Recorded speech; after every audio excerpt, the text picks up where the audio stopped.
Les Français sont des fourmis, et des fourmis prudentes. Des fourmis parce qu'ils épargnent énormément.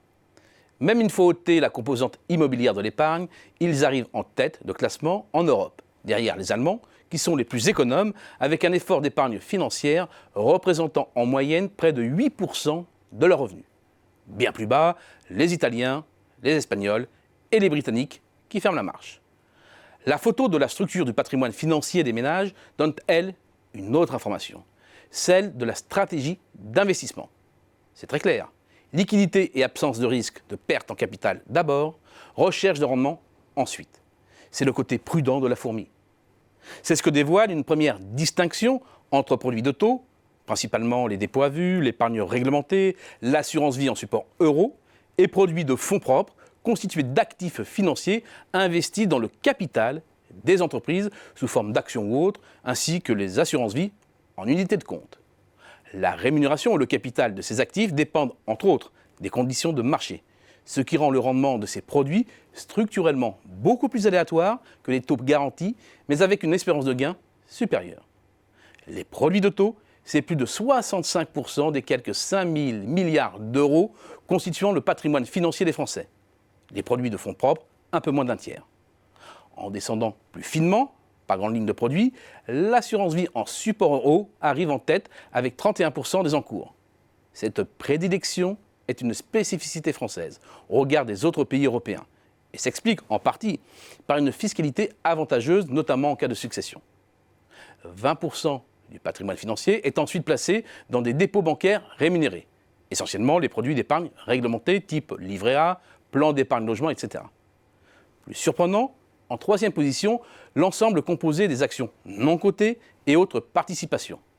Mais cette masse correspond essentiellement à la valorisation des entreprises détenues par leurs dirigeants et ou leurs salariés, ce qui ne correspond pas véritablement à un placement comme on l'entend dans la mesure où l'ouverture du capital de ces entreprises aux investisseurs extérieurs est très limitée. Viennent ensuite les comptes courants et les placements en numéraire pour 11,2%. L'assurance vie en unité de compte, 7%. Et enfin les actions cotées, parent pauvre de l'épargne française, pèsent moins de 5%. L'effort d'épargne, on le sait, est très concentré sur les plus hauts revenus.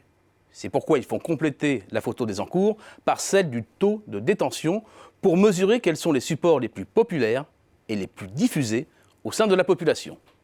Au-delà des comptes courants, ce sont les livrets d'épargne qui sont les plus fréquemment détenus. 83,4% des ménages en possèdent au moins un, avec l'incontournable livret A.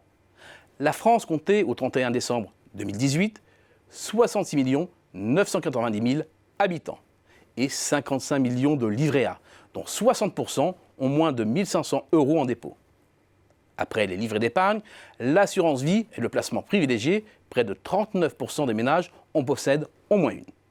L'attrait du PEL et du CEL au sein des placements financiers demeure important et environ un ménage sur 3 détient un produit d'épargne logement. Enfin, à peine plus de 15% disposent de valeurs mobilières. Cette idée de prudence se renforce donc et les toutes dernières évolutions vont dans l'accentuation de ce trait avec des flux en accélération du côté des produits de taux et qui décélèrent du côté des produits de fonds propres, alors même que la rémunération de l'épargne réglementée est devenue ridicule et même négative compte tenu de l'inflation. Et les rendements ne risquent pas de s'améliorer tout de suite, la BCE ayant annoncé qu'elle ne touchera pas à ces taux dans un futur proche. Mais rien n'y fait. Les épargnants français ont fait leur devise la morale du petit poisson et du pêcheur de Jean de La Fontaine. Un tien vaut mieux que deux tu l'auras, l'un est sûr, l'autre ne l'est pas.